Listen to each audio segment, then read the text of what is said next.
This is your host, Eileen Shortall. Today's episode is titled, The Meme-Fication of Black People / Internet Blackface. This article is written by Tyler Bay. Shared this, or this. Nothing like a good reaction gif, right? But you've probably noticed the most popular ones are of black people being dramatic. This is digital blackface. Last weekend, she was interviewed by a local TV station when her apartment complex caught fire. Well, this morning, she and her home are okay, and her animated remarks are spreading like those flames. In early 2012, Kimberly Sweet Brown Wilkins went viral in a news interview where she details her apartment complex setting fire. And then the smoke got me. I got bronchitis. Ain't nobody got time for that. The video, known as Ain't Nobody Got Time for That, which garnered millions of views, was an ongoing joke for my 6th grade class. Back then, YouTube was only 7 years old. It is more than twice that now, and our behavior on the internet was radically different. Ain't nobody got time for that. Ain't nobody got time for that. Ain't nobody got time. Ain't nobody got time. Ain't nobody got time for that. To put it into perspective, Instagram wouldn't come out until a year later. The way we documented information, including memes, was fundamentally different. White supremacists used to hide their faces under hoods or their swastika tattoos under their hairlines. Today's internet-savvy racists cloak their ideology in irony, provocation, and trolling. Although the viral video is funny on the surface, looking back, I am curious about whether we were laughing with Kimberly Sweet Brown Wilkins or laughing at her. Cause I don't like looking at myself like that, because I look like a joke when I was really serious. Though the attention likely won't fade soon, Sweet Brown's interview from Saturday has gone viral. While she does seem to be having fun telling her crazy story about how she thought someone was barbecuing, in reference to the smell of her burning building, Sweet Brown went to get that pop only to find her apartment complex filled with smoke. I said, somebody barbecuing this early. Her big personality is now bringing her a lot of attention. I'm curious if Kimberly were white, would we have this insane culture-shifting reaction?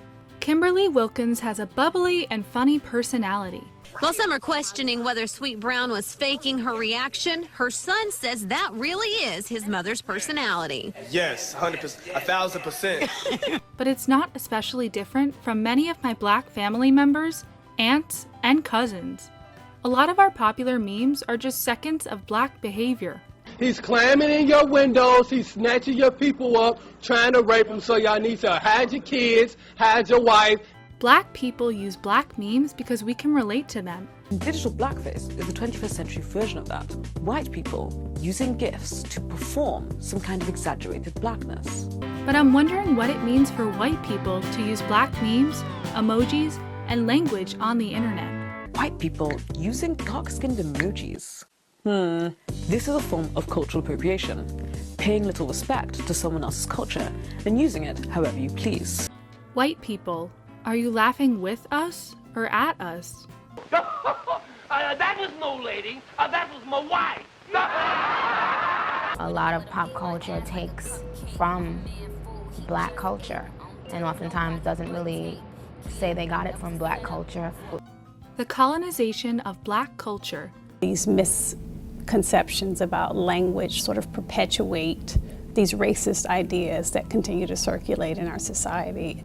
AAVE stands for African American Vernacular English. It's a dialect that's been used by Black Americans for hundreds of years. It began to distinguish itself from Standard English during slavery, then got even more distinct during Reconstruction and segregation. It has its own rules and structure. It's not simply slang or grammatical mistakes, but a well-formed set of rules of pronunciation and grammar that's capable of conveying complex logic and reasoning. Words like child, as in child, finna, as in about to, girl, as in girl, are all phrases adapted by the internet that began in the black community. We in this bitch, finna get crunk, eyebrows on fleek. Although it's entertaining to use this dialogue in everyday internet slang conversation, the problem comes when individuals profit from views that typically equal money, from heavy AAVE, or a black accent or blaccent. Homeboys get that get it. If a white creator uses their normal speaking voice in one video, being their authentic self, then turns on their blaccent when they're trying to be funny, then there's an issue. They don't realize how ignorant it is when they're trying to have that black voice that some whites try to do, that really don't do well. It's impossible not to see the parallels between the modern use of black culture for entertainment and the stereotypes and blackface from minstrel shows. Black people are not here for other people's entertainment. We're not symbols of excessive emotion, and we aren't here to make you look more sassy, more sexy, or more street. The caricaturization of black people has existed since colonial times. White and then black performers wore dark makeup and created not only a popular theatrical form, but stereotypes that are still with us today. This was seen incredibly prevalent in minstrel shows, a comedic theater form that uses blackface and racial stereotypes for entertainment. America is used to only tolerating black people as forms of entertainment. Blackface is so tied to comedy, to people enjoying themselves, to people having fun, that rattles you still more. America knows us as the funny one, the one who can sing, the dumb one, and we eat it up in the media we consume. When we're only presented in a pristine way or in a tragic way or in a comedic way, it's like it just sort of shrinks down what being black is, and the truth is being black is no different than being anything else. It's human. LeBron James is talking politics again, and this time it's R-rated. Here's his barely intelligible, not to mention ungrammatical take on President Trump. This is why Laura Ingraham can say "shut up" and "dribble" in response to LeBron James raising his opinion about President Trump and still keeping her job. So keep the political commentary to yourself, or as someone once said, shut up and dribble. We'll be right back. It's because America's all secretly thinking it. As soon as black people push for our community's safety and equity, the intense backlash is a reminder of the narrow line we walk.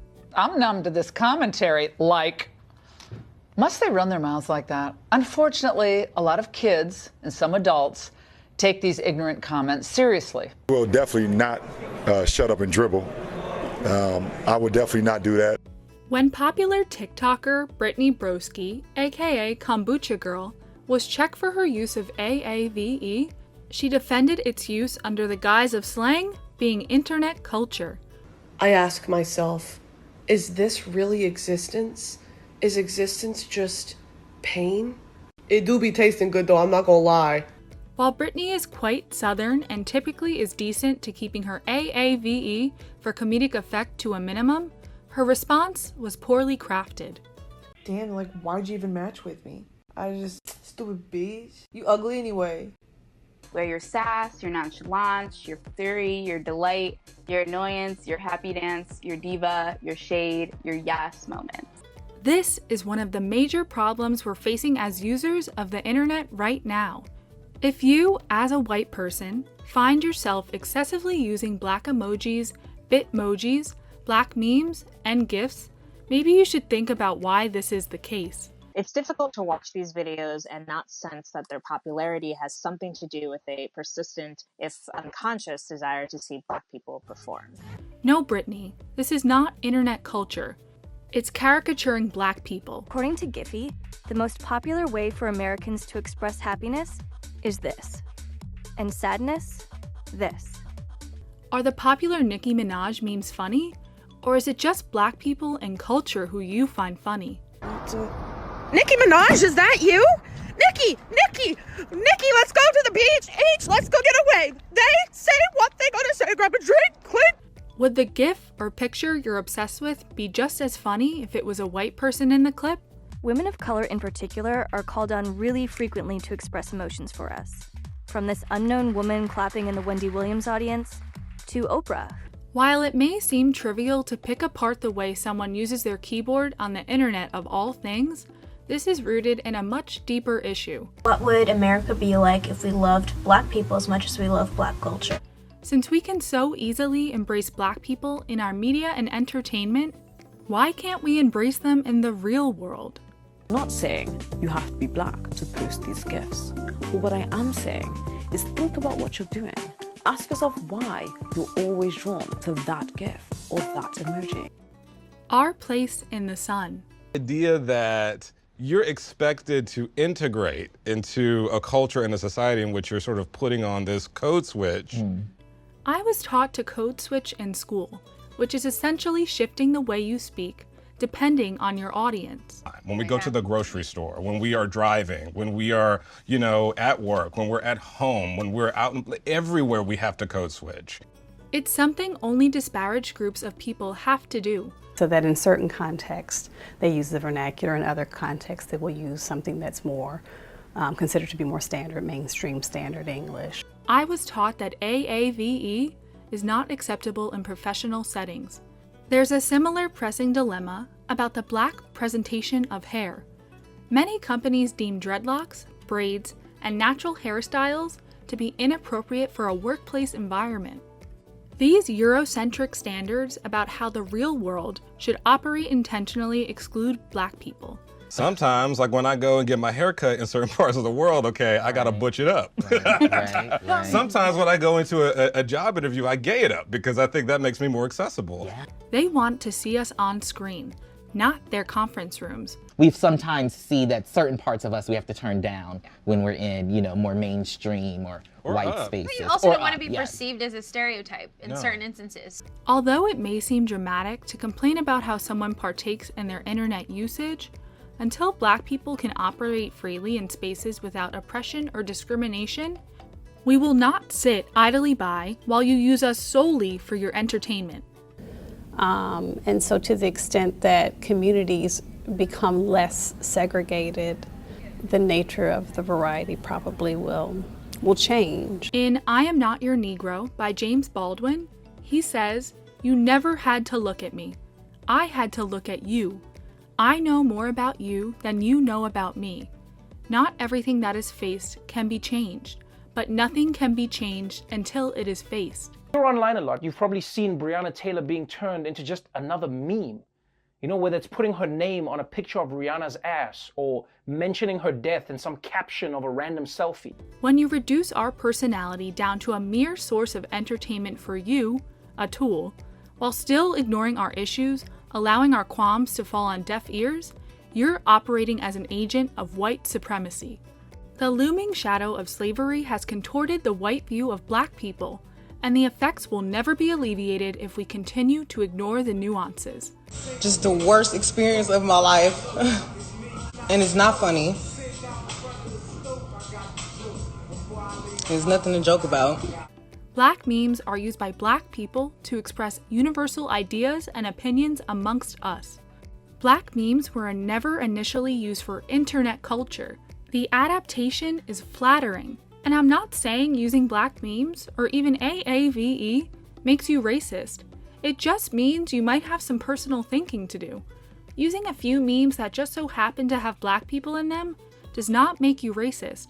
But when you overuse our culture, our words or emojis, our memes because you find Black culture to be humorous in and of itself, then you are unknowingly perpetuating immense ignorance, and self-reflection is far overdue. They said that more education and awareness was needed, and that looked like more representation in mainstream media, more history in schools, and not just 1 month.